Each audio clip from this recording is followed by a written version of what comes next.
white Ferrari. No, I am genuinely feeling like Guido from Cars because the only thing on my mind currently is going to be this Ferrari. And on paper, this might be one of the coolest cars I've ever had the chance to do on this channel. So let's take a look at one of the most exclusive car brands in the world. My name is Jason and you're watching Got an X.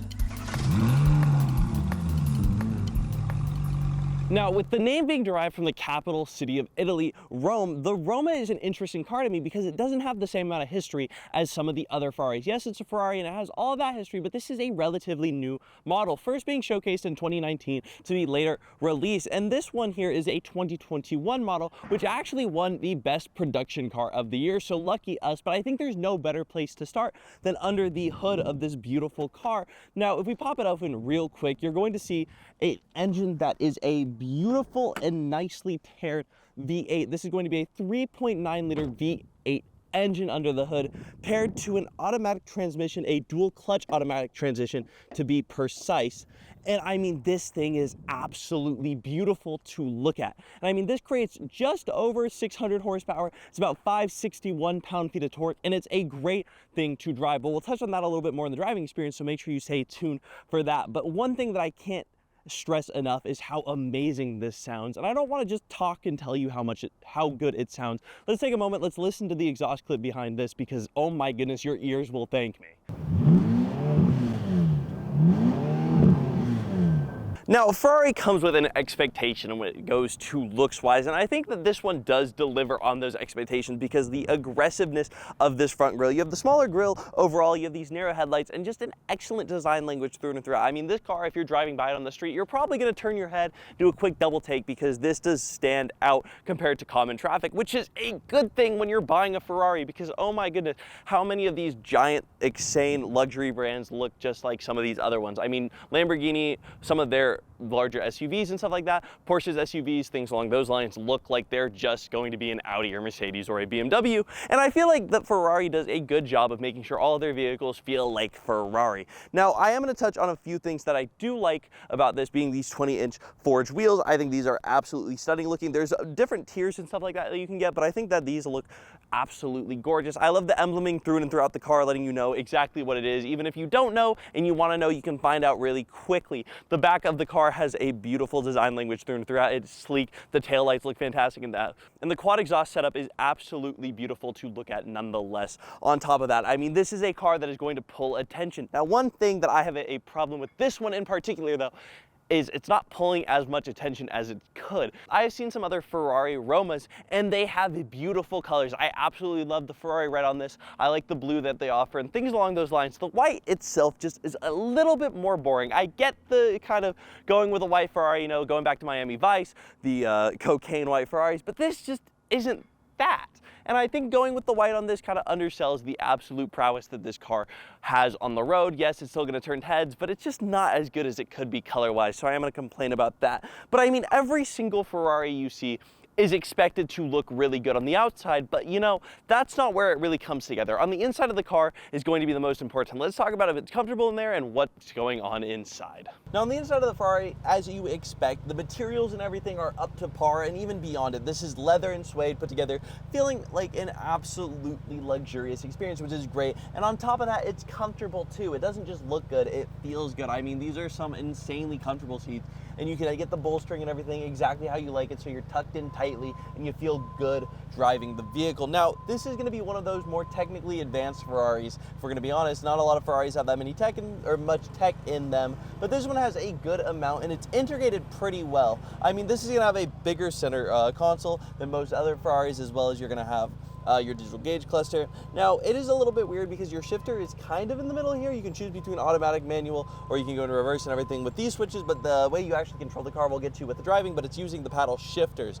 Now, the steering wheel feels great, looks great. I love the carbon. Everything in here looks and feels great on that level, but now I got to start talking about some of the things that I really do think aren't necessarily as good. Now, the first thing that isn't good is, yes, it does have more technology, but Ferrari is not known for technology, and this infotainment screen is not cutting it. I mean, if you're paying attention to the infotainment screen, you're doing it wrong in a Ferrari, but at the same time, it's something that you're paying a lot of money for, so I feel like you should be having something a little bit higher quality, especially when competitors like Porsche, for around the same price, give you a much better integrated and much better system overall through and throughout. So I mean, yes, I think that is a con to take note of. On top of that, I don't like the shifter. This thing is weird. That's just my opinion. Using the paddle shifters to start and go, it's just not my favorite thing overall. As well as it is pretty cramped here in the back. Yes, it's a 4-seater, but they market it as, yes, if you put the seats appropriately, you can actually comfortably fit adults in the back. There's no way you're fitting anyone more than a foot tall back here, unless you're friends with Frodo Baggins. You're not fitting anyone in the back seat, because that is rough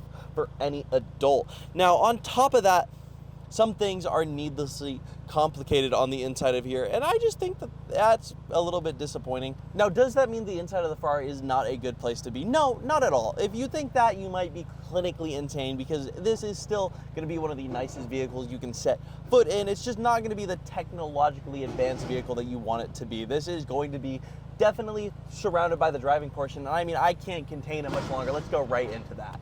So getting in the Ferrari is always an experience, and I mean, I don't want to be too gushy off rip. I want to be completely objective and whatnot, but like, holy crap, this is a Ferrari and I'm getting to drive it, and that is unbelievable. But I'm going to talk about some of the key things before getting into the car, because it is a little bit weirder to drive. Because to get it into drive, there's no traditional shift or anything along those lines. You actually have to press the paddle shifters to go into neutral, and then from neutral you click it once on the right side to put you into first gear, and then everything else from there comes naturally and smooth. But I do think that it's a little bit more of an experience, and once we get on the road, I mean, I absolutely have to test this thing, because I kind of can't wait. I mean, just hearing that engine already just going like really, really like slow and building up in this parking lot is actually, I'm already getting a little bit giddy and excited. But I think all we got to do is get out here and absolutely put our foot to the pedal. Now, moving on to this road, I'm gonna get ready, make sure I'm good to go. And it looks like I am, and we're just gonna build up a little bit. And then I think, because I mean, we're in a Ferrari, we can push down, and holy shit, dude. But I mean, oh my God. Okay, like I know people give like the fake reactions and people are baby, but this is actually just crazy. Just putting my foot down on the gas, I felt like Thanos. Like, I don't know how else to put it. Like, I just felt unstoppable. I mean, this car, it's just that Ferrari patented, you know? Like Ferraris are not overhyped. I mean, everybody talks about them and they're like, oh, they're some of the best cars in the world. And I don't know. I feel like for a lot of people, you just don't believe it. You think it's just propaganda. But I mean, oh my goodness gracious. Once you are in one, I mean, it is a life-changing kind of car to drive. And I absolutely think that this is beautiful in that regard. One thing I do want to say about the Ferrari, just being completely honest from that, and we drove it a little bit before this experience, you know, took it to location and whatnot, giving me an actual like better comprehension of it. I just didn't get to push it to the metal yet.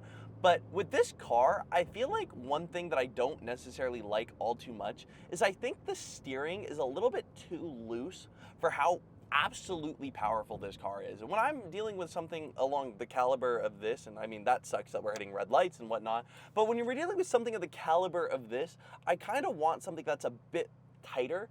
I feel like when you're behind the wheel of something like this, it's more of that, I guess, controlled experience that I want. It being so light, yes, I feel like I can move and do whatever I want, whenever I want, but it isn't the same.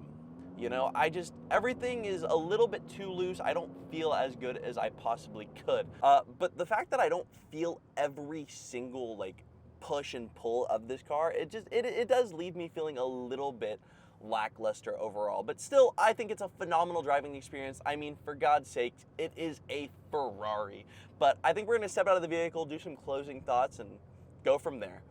Now, I definitely do think the Ferrari Roma is worthy of that Ferrari name because this car is absolutely stunning through and throughout. I love driving it. I think there were a few common gripes that would stop me from getting this car, first and foremost being I'm broke and I can't afford a $200,000 car, but still, nonetheless, if I had the money, I think this would be a good option because it's dailyable, it's nice, it's luxurious. There's just a few things that don't necessarily click with what I would want when going for a car of this caliber, and that's okay. I really do like it nonetheless. If you guys like the video, make sure to like, subscribe if you want to see us in more, and we will see you in the next one.